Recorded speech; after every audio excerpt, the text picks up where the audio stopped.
প্রিয় দর্শক, আপনাদের সবাইকে সাদর আমন্ত্রণ আমাদের আজকের সরাসরি আয়োজন, আপনাদের প্রিয় অনুষ্ঠান তারকাকথনের আজকের পর্ব থেকে।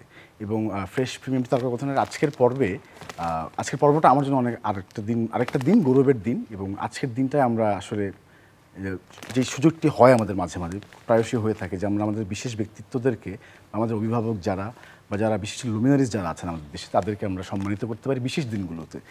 এবং আজকে এমন একজন মানুষ আমাদের সঙ্গে আছেন, তিনি একজন ভেটেরারি জার্নালিস্ট, তিনি একজন লেখক, তিনি আমাদের সবার পরিচিত একটি নাম হাসান হাফিজ। এবং তার আজ জন্মদিন। স্যার, আপনাকে জন্মদিনে অনেক অনেক শুভেচ্ছা। আপনি বসবেন স্যার, আমি আপনাকে ফুলটা দিতে চাই। অনেক ধন্যবাদ। হ্যাপি বার্থডে, জন্মদিনের অনেক অনেক শুভেচ্ছা স্যার। এবং স্যার, আপনার 71-এ আপনি পদার্পণ করলেন স্যার, 71-এ আপনার আজকে পদার্পণ জন্মদিন।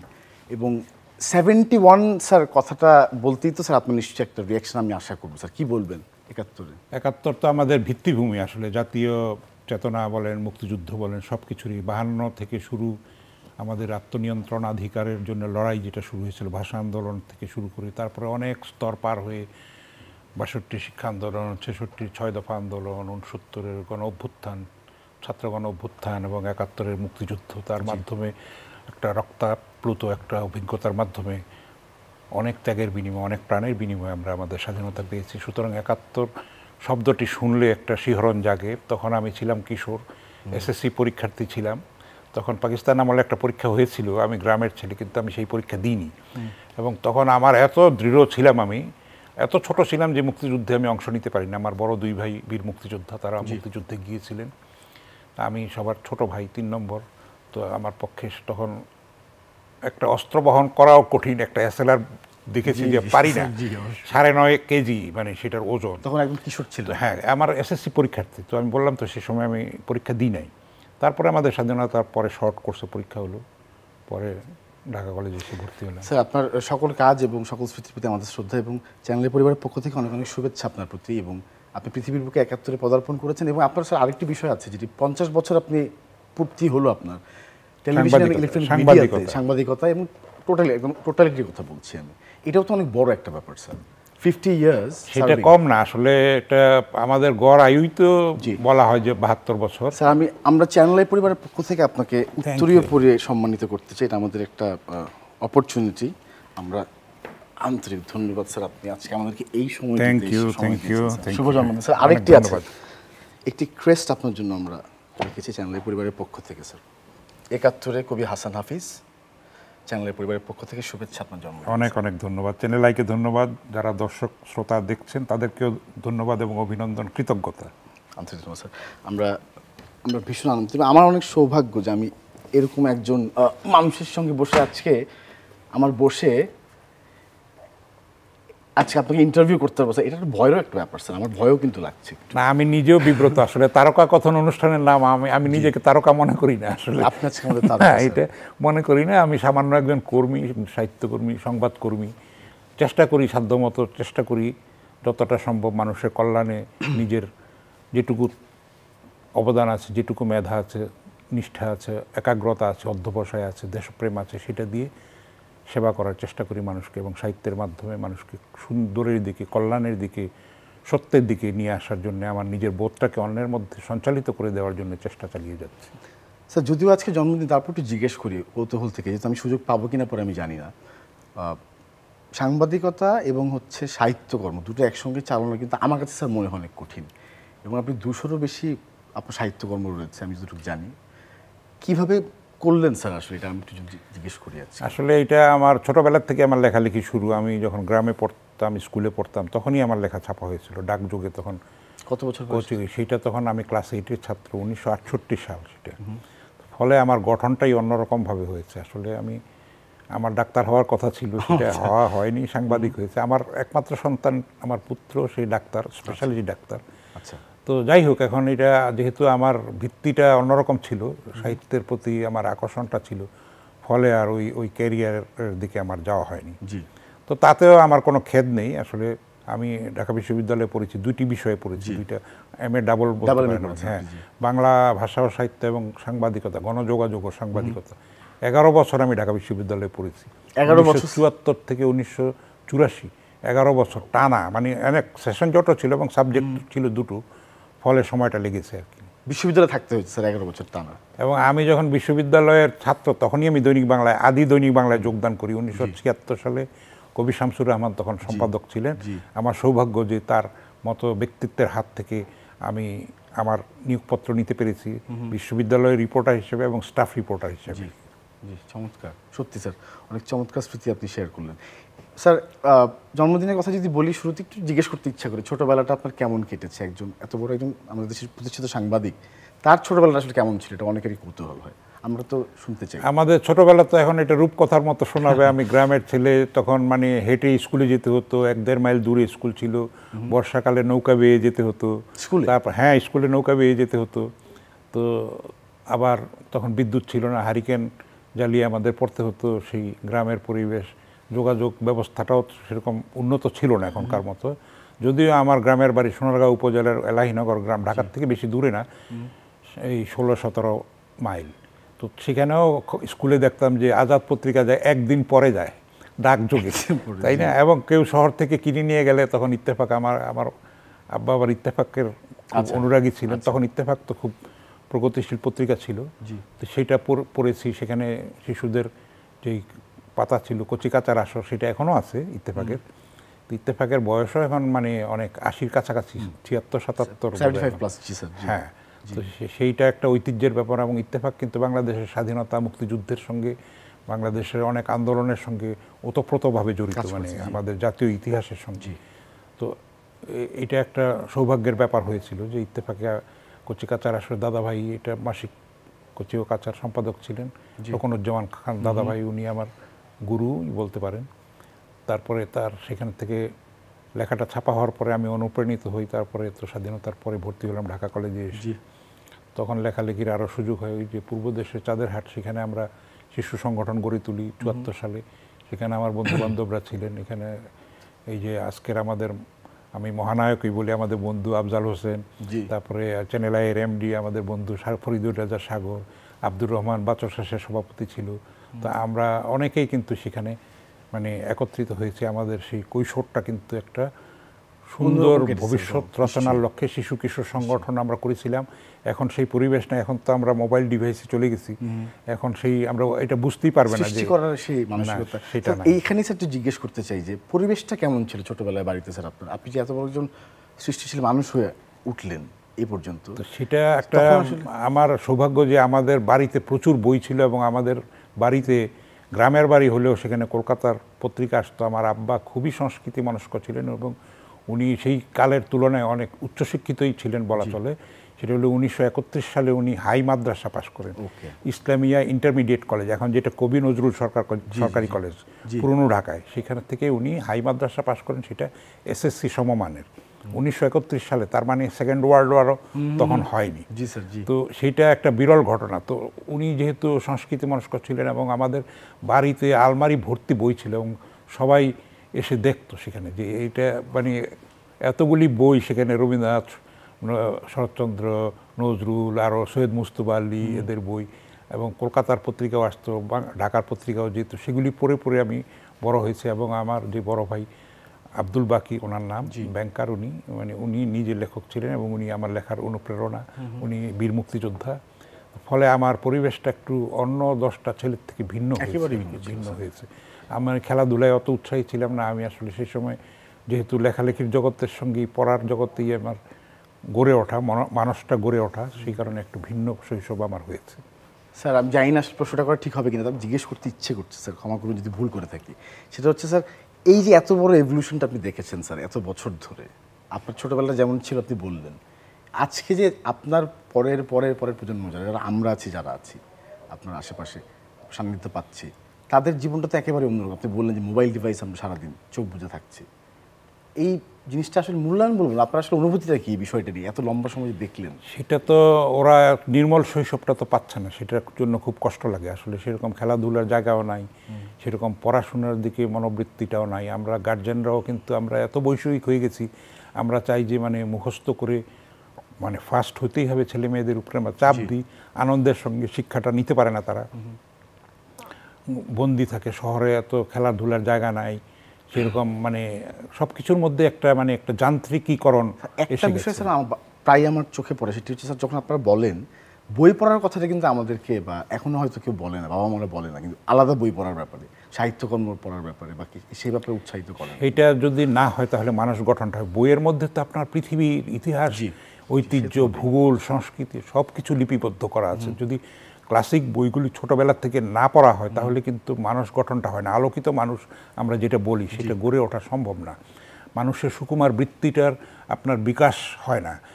মহাবিজ্ঞানী আইনস্টাইন একটা কথা বলেছিলেন যে আপনার সন্তানকে যদি আপনি বুদ্ধিমান করতে চান তাহলে তাকে রূপকথা পড়তে দেন, আর যদি বেশি বুদ্ধিমান করতে চান তাহলে বেশি রূপকথা পড়তে দিন। কারণ রূপকথার মধ্যে এত সুন্দর সুন্দর গল্প থাকে, নাটকীয়তা থাকে, বুনট থাকে, গল্পের গাঁথুনি এবং মোরাল একটা থাকে, নৈতিক একটা শিক্ষা থাকে। সেখানে যারা অন্যায় করে, যারা মানে দুষ্ট প্রকৃতির, তারা পরাজিত হয় শেষ পর্যন্ত এবং ন্যায় এবং শুভ জিনিসটা জয়ী হয়।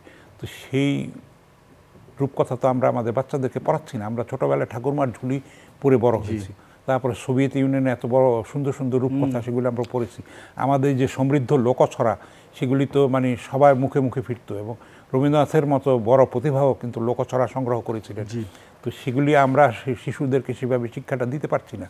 ফলে তাদের মধ্যে একটা কীরকম একটা প্রতিযোগিতা, প্রতিহিংসা এবং মূল্যবোধটা থেকে দূরে থাকছে, তারা সেইভাবে গড়ে উঠতে পারছে না। আমরা এটা শিশুদেরকে আমি দোষ দেব না, আমরা গার্জেনরাই সেটার জন্য দায়ী।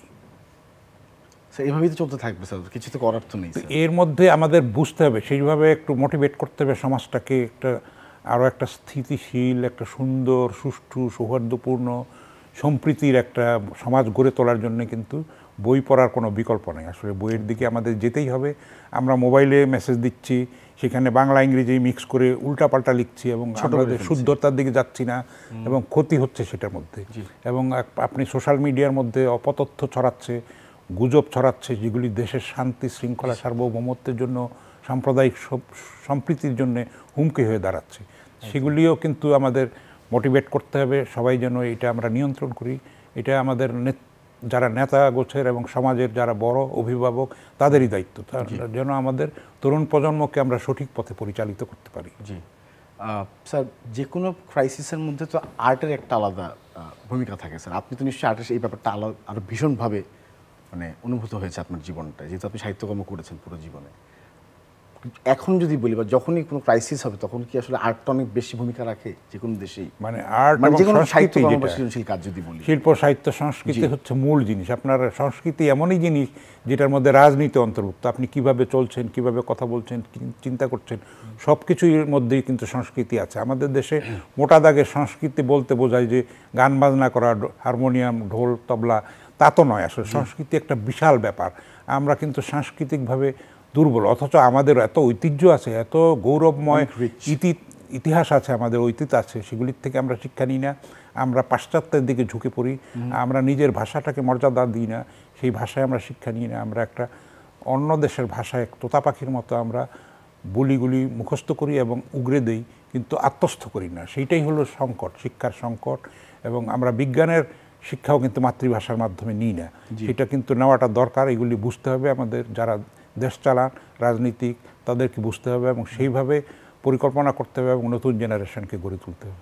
এবং আরেকটা মজার ব্যাপার স্যার, আমাদের দেশের অনেক বড় বড় বিজ্ঞানী, আমাদের দেশের সন্তান যারা বাইরে গিয়ে অনেক বড় বড় বিজ্ঞানের কাজ করছেন, তাদের পরিচিতি কিন্তু সেরকমটা আসলে এখানে নেই স্যার। বিজ্ঞান না শুধু, প্রযুক্তি ক্ষেত্র, তারপরে প্রকৌশলের সব দিক দিয়ে কিন্তু বাইরে গিয়ে আমাদের এত প্রতিভা যে আছে সেটা বাইরে গেলে প্রমাণ হয়, অথচ আমরা সেই মেধাকে দেশে মূল্যায়ন করতে পারি না। সেটা তো একটা দৈন্য। তারা তো থাকতে চায় দেশে, আমরা তারা কেউ কি আর সাধে দেশ ত্যাগ করতে চায় না, বাধ্য হয়ে সেই পরিবেশ পরিস্থিতি থাকে না। এখানে এত সন্ত্রাস, এত হানাহানি, এত অনিশ্চয়তা, অনিরাপত্তা, সেটার কারণে কিন্তু অনেকে দেশে থাকতে চায় না। ফলে আমাদের ব্রেন ড্রেন হয়ে যাচ্ছে, আমাদের মেধা পাচার হয়ে যাচ্ছে। সেটা আমরা কিন্তু দুর্বল থাকছি। তাদেরকে যদি আমরা আকৃষ্ট করতে পারি, সেরকম উপযুক্ত পরিবেশ গড়ে তুলতে পারি, তাহলে কিন্তু দেশটা আরও অনেক সমৃদ্ধ হতে পারে এবং দ্রুত উন্নত একটা দেশে পরিণত হতে পারে। স্যার একটু যদি জিজ্ঞেস করি, জন্মদিন যেহেতু আজকে জন্মতিথি আপনার, ৭১ পদার্পণের পরে কি কোনো চিন্তা এসছে যে এখন থেকে একটু অন্যরকম কাজ করবো, বা রেজলিউশন কী নিলেন স্যার, কী চিন্তা করলেন? না, যা করছি সেটাই যেন সুন্দরভাবে সুস্থভাবে করতে পারি এবং মানে যেটুকু পারি নিজেকে যদি অন্যের কল্যাণে বিলিয়ে দিতে পারি, সেটাই লক্ষ্য। আর বেশি কিছু তো আর চাওয়ার নাই, কিছু পাওয়ারও নাই। এবং সুস্থভাবে যদি বাকি জীবন কাটাতে পারি তাহলেই সেটা আল্লাহর কাছে অনেক বড় শুকরিয়া। আপনার স্যার এত লম্বা জীবনের সৃষ্টিকর্ম নিয়ে আপনি পুরোপুরি তৃপ্ত স্যার? তৃপ্তি তো কখনো আসলে তো মানুষ শেষ হয়ে যায়, তৃপ্তি কখনো থাকে না। শিল্পীর জীবনে কখনোই তৃপ্তি থাকে না এবং অতৃপ্তি তাকে সৃষ্টিশীল করে রাখে এবং অনুপ্রেরণা দেয় এবং আরও বেশি সৃজন কর্মে উৎসাহিত করে। জি, তাহলে নিশ্চয়ই আরও অনেক কাজ করতে হবে, সেই স্পৃহাটা আসবে বেশি বেশি স্যার। এখন যদি স্যার জিজ্ঞেস করি যে ছোটোবেলায় মায়ের সঙ্গে যদি স্মৃতি একটা বলতে বলি, আজকে একটু আস্তে আস্তে স্যার পরিবারটা সম্পর্কে জানতে চাইবো স্যার। আমার মা সেই অর্থে তো শিক্ষার আলোটা পান নাই, কিন্তু তার মধ্যে কিন্তু সেই রকম ইন্ডিজেনাস একটা দূরদর্শিতা ছিল এবং ত্যাগ স্বীকার করেছিল। মা তো মানে পৃথিবীর মা শব্দটা হলে শুনলে একটা শরীরে কীরকম একটা কম্পন আসে, কারণ আপনি দেখবেন যে মায়ের সঙ্গে সন্তানের সম্পর্ক হচ্ছে পৃথিবীর একমাত্র নিঃস্বার্থ সম্পর্ক, এমনকি পিতার সঙ্গেও না। আর একটা কথাও আছে, একটা প্রবাদ আছে যে কুপুত্র যদি বা হয় কুমাতা কখনো নয়, মানে মা কখনো খারাপ হতে পারে না, খুবই রেয়ার কেস। তো মা কিন্তু নিজের জীবনটা বিলিয়ে দিয়ে তার সন্তানকে গর্ভে ধারণ করেন এবং লালন করেন, সমস্ত জীবনটা ত্যাগ করে দেন সন্তানের জন্য। তো আমার মাও ছিলেন সেরকম একজন ত্যাগী, মানে লেখাপড়া না জানলেও অনেক মহিষী মহিলা এবং এবং প্রশ্রয়ও দিয়েছেন আমাদেরকে, ভালোর দিকেই প্রশ্রয় দিয়েছেন। যে আমি লেখালেখি করে আমি যে ডাক্তার হই নাই, সাংবাদিকতার দিকে আসছি, তাতে আমার মায়ের কোনো ক্ষোভ ছিল না এবং বরং গৌরবই ছিল, গর্বই ছিল। সুতরাং মা হচ্ছে আসলে পৃথিবীতে একমাত্র সম্পদ পৃথিবীর। মানে আমি বলে না একটা আরেকটা কথা আছে যে মা নাই যার কিছু নাই তার। আপনি দেখবেন যে মাতৃহীন হলে বোঝা যায় যে আমরা কতখানি নিঃস্ব, কতখানি দেউলিয়া, কতখানি একাকী, সেটা বোঝা যায় মাকে হারালে আসলে। এখনো কি মাকে খুব বেশি মনে করেন? অবশ্যই মনে করি। আমরা তো কথায় কথায় মাকে মনে করি, একটু হোঁচট খেলে মা গো বলি আমরা, তাই না? বাবার কথা কিন্তু বলি না। একটা কিছু হলেই মানে ব্যথা পেলেও এবং আনন্দ মাকে আমরা ডাকি, তাই না? আসলে এটা রক্তে মজ্জায় কিন্তু স্নায়ুতে সব কিছুর মধ্যে, চেতনার মধ্যে, মননের মধ্যে মা তো গেঁথেই আছে, তাই না? অনেকে স্যার বলেও যে যারা সৃষ্টিশীল কাজ করেন তারা বিশেষ করে বলে থাকেন যে বয়স বাড়তে বাড়তে নাকি মার কথা আরও বেশি মনে পড়ে। তা তো বটে, এবং মায়ের কাছে তো মানে মানুষ তো যখন বৃদ্ধ হয় তখন শৈশবের দিকেই চলে যায় বেশি। আসলে শৈশব এমনই একটা স্মৃতি, সেখানে বারবার ফিরে যেতে ইচ্ছা করে এবং মানুষ কিন্তু শৈশবেই নির্মল আনন্দটা পায়। এবং শিশুরা হচ্ছে এত স্বর্গীয় একটা, তারা দেবদূতের মতো, আসলে এত ফুলের মতো কোমল। বলা হয় একটা, আমি জানি না কতখানি সত্যি, আল্লাহ নাকি বলেন যে পৃথিবীতে এত অনাচার, এত পাপ, আমার ইচ্ছা হয় যে পৃথিবী ধ্বংস করে ফেলি, কিন্তু শিশুরা আছে বলে আমি ধ্বংস করি না। মানে পৃথিবীকে আমি অব্যাহত চলতে দিই, যেহেতু শিশুরা আছে, তারা নিষ্পাপ। জি স্যার, আপনি যখন লেখালেখি শুরু করলেন সেই সময়কার কথা যদি একটু বলতে চাই যে মা কি প্রথম লেখাটি দেখেছিলেন, কি মনে আছে কি এরকম স্মৃতি? না, আমার লেখা যখন ছাপা হয় তখন তো দেখিয়েছি সবাইকে, তাই না? সেটা এবং তা আমার মনে নেই, সেটা অনেক আগের কথা।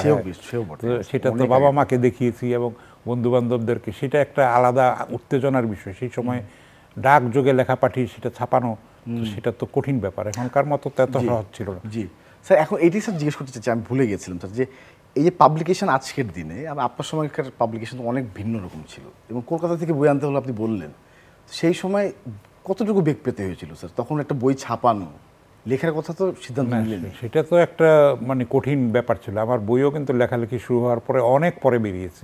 আমার প্রথম বই 1982 সালে বেরোয়, যখন আমি ঢাকা বিশ্ববিদ্যালয়ের ছাত্র। প্রথম কবিতার বই বেরোয়, সেটা নিজের টাকা দিয়ে বের করেছিলাম। তারপরে তো এখন 200-র উপরে আমার বই হয়েছে বিভিন্ন বিষয়ে। তখন বই বার করা কঠিন ছিল, আর এখন তো যার টাকা আছে সেই একটা বই বের করে ফেলতে পারে কোনো সম্পাদনা ছাড়াই, এবং বেশিরভাগই আবর্জনা বেরোয়। এই যে বদরুদ্দীন ওমর কিছুদিন আগে মারা গেলেন, আমাদের বিশিষ্ট বুদ্ধিজীবী এবং রাষ্ট্রচিন্তক, উনি কিন্তু বলতেন যে বাংলা ভাষায় যেগুলি লেখা হয় তার অধিকাংশই হচ্ছে আবর্জনা। আসলে একটা সম্পাদনার মাধ্যমে কিন্তু যাওয়া উচিত, কারণ শিল্প সাহিত্য হচ্ছে একটা পারফেকশনের জিনিস, সেখানে শুদ্ধতার ব্যাপারটা থাকবে, হ্যাঁ, নতুনত্বের ব্যাপার থাকবে, সৃষ্টিশীলতার স্বাক্ষর থাকবে।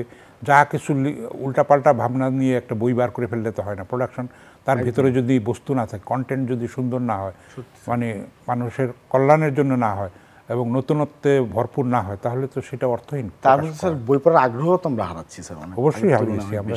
সেটা আমরা বড়রাই দায়ী, আমরা সেইভাবে উদ্বুদ্ধ করতে পারছি না ছোটদেরকে। জি একদম স্যার। এবং বন্ধু বান্ধবের কথা বললেন স্যার, আমি একজন সাংবাদিকের জীবনটা তো অনেক অন্যরকম হয় স্যার। আপনি ডানপিটে ছিলেন কিনা? না, আমি যেহেতু লেখালেখির দিকে ছিলাম, আমি সেই অর্থে কখনো দুরন্ত ছিলাম চুপচাপ না। ছিলেন, স্যার। খেলাধুলায়ও সেইভাবে ছিলাম এবং একটু আত্মমুখীও ছিলাম, এটা নির্জনতা প্রিয়। সেই কারণে আমার ওই রকম দুরন্তপনাটা আমার মধ্যে ছিল না শৈশবে। আচ্ছা, আড্ডাবাজ ছিলেন স্যার? আড্ডাবাজ তো হতেই হবে, কারণ বাঙালি মাত্রই আড্ডাবাজ। কারণ এটা আপনি অন্য দেশের কালচারে আপনি পাবেন না। আড্ডা না দিলে তো আপনার ব্রেনই খুলতেই হবে না, নলেজ আসবে না, না না, আপনি অনেক কিছু জানতেও পারবেন না। এখন বই পড়ে তো সব কিছু জানা সম্ভব না। আড্ডার মধ্যে প্রসঙ্গক্রমে কত কিছু ওঠে, কত রাজনীতি, সমাজনীতি, সাহিত্য, শিল্প, ইতিহাস, ভূগোল, পরিবেশ, সব কিছুই কিন্তু এটার মধ্যে আসে, বিজ্ঞান, প্রযুক্তি। তো এটা সেরকম আড্ডা হতে হবে, না হলে আবার অর্থহীন আড্ডা দিয়ে তো কোনো লাভ নেই। যেটার মধ্যে জ্ঞানের উপাদান আছে, সেরকম জ্ঞানী লোকদের সঙ্গে আড্ডা দিতে পারলে নিজে রিচ হওয়া যায়, আলোকিত হওয়া যায়, নিজেকে সমৃদ্ধ করা যায়। যৌবনের আড্ডা স্যার, এখন তো স্যার আপনি একটা পদবি ধারণ করেন, একটা গুরুত্বপূর্ণ পদে আপনি আছেন প্রেস ক্লাব, জাতীয় প্রেস ক্লাবে। সেখানেও তো একটা আড্ডা হয়, একটা কাজের আড্ডা বলি আর সৃজনশীল আড্ডা বলি বা সাহিত্য সেটা হয়, প্রফেশনাল হয়, কিন্তু সেরকম আড্ডাটা কিন্তু হয় না। এবং আমাদের কিন্তু দেখেন, আমরা আমাদের মাথায় যারা ছাদ ছিলেন, যারা আমাদের অভিভাবক ছিলেন, জ্ঞানী গুণী মানুষের, তাদেরকে আমরা হারিয়ে ফেলেছি। কিন্তু আমাদের এখন সেরকম বড় মাপের প্রতিভা, কিন্তু সেরকম বুদ্ধিজীবী আমরা পাচ্ছি না। আসলে আমরা কিন্তু নিঃস্ব হয়ে গেছি। আপনি দেখেন, এর মধ্যেই আমরা কতজনকে হারালাম। প্রফেসর আনিসুজ্জামানকে হারালাম, সৈয়দ মঞ্জুর ইসলামের মতো গুণী মানুষকে হারালাম, বদরুদ্দীন উমর ওনাকে হারালাম, ভাষা সংগ্রামী আহমদ রফিক। একমাত্র আমাদের ভরসা এখন অধ্যাপক সিরাজুল ইসলাম চৌধুরী এবং আবদুল্লাহ আবু সাইদ। ওনাদের দুজনেরই বয়স মানে 80 পেরিয়ে 85 পার হয়ে গেছে। তো এখন ওনারা দুইজন মাত্র আছেন। এরপরে কিন্তু আপনি দেখেন, কোনো একটা অনুষ্ঠান করতে গেলেও একজন সভাপতি, একজন প্রধান অতিথি, সেরকম ওজনদার আপনি পাবেন না। সুতরাং আমরা কিন্তু এক অর্থে এতিম হয়ে গেছি বলতে হবে। তো আমাদের নিজেদেরকে সেভাবে গড়ে তুলতে হবে, তাদের যে আদর্শ, এরপর কি তাহলে স্যার? এরপরে না, এখন আমাদেরকে নিজেদেরকে সেইভাবে তৈরি করতে হবে। আসলে সেটা কিন্তু সময় সাপেক্ষ ব্যাপার। একজন সৈয়দ মঞ্জুরুল ইসলাম, একজন আহমদ রফিক তো আর মানে বছর বছর জন্মায় না, তাই না? তো সেরকম আমাদের এই দৈন্য দশার মধ্যে দিয়ে আমাদের নতুন পথ খুঁজতে হবে এবং নতুন যারা আসছে তাদের মধ্যে যদি আমরা সেদের মেধার স্ফুরণ ঘটাতে পারি, তাদের প্রতিভার আমরা লালন করতে পারি, বিকাশের সুযোগটা করে দিতে পারি, সেটাই একটা আশার জায়গা হতে পারে। আপনি কি আশা রাখেন? অবশ্যই আশাবাদী। মানুষ তো আশাবাদী হয়েই বেঁচে থাকে, তাই না? যতই কষ্ট থাকুক, যতই দৈন্য থাকুক, যতই সীমাবদ্ধতা থাকুক, অভাব অনটন থাকুক, তার মধ্যে কিন্তু মানুষ, জীবনটাই হচ্ছে এরকম। আপনি আপনার প্রিয়জনকে হারিয়েও কিন্তু কিছুদিন শোকাগ্রস্ত থাকেন, তারপরে আপনাকে জগতের প্রকৃতির নিয়মটা এরকম, আপনাকে কিন্তু বাঁচতে হয়, লড়াই করতে হয় এবং আশাই মানুষকে বাঁচিয়ে রাখে সবসময়। একদম স্যার, ঠিক। স্যার, ছোটোবেলার বন্ধু-বান্ধবের কথা যদি জিজ্ঞেস করি, বা যারা বন্ধু বলা হয়ে থাকে, অনেকে বলে যে যাদের বন্ধু অনেক লম্বা সময় ধরে বন্ধুত্ব, তাদের নাকি মানুষ ভালো হয়, তাদের সম্পর্ক মূল্যায়ন। এখন হয় কি, মানুষের জীবিকার কারণে বন্ধু-বান্ধবরা তো ছড়িয়ে ছিটিয়ে এত, হ্যাঁ হয়, এবং সবার খোঁজ খবরও পাওয়া যায় না। এখন অবশ্য নানান সুবিধা হয়েছে, ফেসবুক হয়েছে, একটু বন্ধু পাওয়া যায়। দেশের বাইরে থাকলেও তাকে হাতের মুঠোয় আমি পেতে পারি, তার সঙ্গে কমিউনিকেট করতে পারি, মতের আদান প্রদান করতে পারি, ভাবের আদান প্রদান করতে পারি। সেটা একটা সুবিধার দিক হয়েছে, যেটা আগে ছিল না। হয়তো আগে চিঠি লিখে কোথায় পাওয়া যেত, এখন হয়তো আপনি আপনার বন্ধুর নাম দিয়ে সার্চ দিলে হয়তো তার করতে পারেন, তার সঙ্গে যোগাযোগ করতে পারেন। এটা একটা ভালো দিক হয়েছে। এরকম হয়েছে কি স্যার আপনার সঙ্গে? এরকম হয়েছে, অনেক হয়েছে, আরও হয়তো হবে ভবিষ্যতে। তো না হলে কিন্তু এমনি খুঁজে বার করা মুশকিল, সূত্র কোনখানে কি, নানান কারণে আমরা ছড়িয়ে ছিটিয়ে যাই, একসঙ্গে তো আর থাকা হয় না। আর এখন তো আরও বিশ্বে বিভিন্ন দেশে আমরা ছড়িয়ে পড়েছি। স্যার আপনার হবিসগুলো সম্পর্কে জানতে চাই, যেহেতু আপনার সময় যদিও হয় না, তারপরেও ছোটবেলা থেকে কোনো হবি কি রেখেছিলেন কিনা? যেটা, হ্যাঁ, আমার গার্ডেনিং মানে বাগান করাটা আমার একটা শখ ছিল, এবং মানে মাছ পোষা, মাছ ধরাও আমার একটা হবি ছিল। বই পড়া, সঙ্গীত উপভোগ করা, এটাকে আমি হবি বলতে চাই না। এটা আমার জীবন। আমি যেরকম, আমাকে খাওয়া দাওয়া করতে হয়, বেঁচে থাকার জন্য অক্সিজেন নিতে হয়, বই পড়া, সঙ্গীত, সেগুলি হচ্ছে, আমি মনে করি সেগুলি। গান গাইতেন কি? না, গান গাই না আমি। গান ইদানিং এখন গান লেখা শুরু করেছি, একটু ফোক ধাঁচের 100-200 মতো গান লিখেছি। 100-200 স্যার? হ্যাঁ, সেগুলির কিছু শুরু হয়েছে, একটা ইউটিউব চ্যানেলও খোলা হবে, শিগগিরই শুনতে পাচ্ছি। তো দেখা যাক। আপনি নিজেও পুরোপুরি ইভলভ করেছেন তাহলে এই সময়ের সঙ্গে, এই প্ল্যাটফর্মগুলো বলি বা যেটাই বলি, এই পরিক্রমায়। তাহলে তো আপনি আছেন আমাদের সঙ্গে আসলে। একদম ইউটিউবে যেতে আপনার চ্যানেল খোলার সিদ্ধান্ত হয়েছে না, এটা শিল্পীরা এটা বলছে, যারা সুরকার শিল্পী, তরুণ প্রজন্মের, এরা খুব মজা পেয়েছে, মানে আমার গানে আনন্দ পেয়েছে।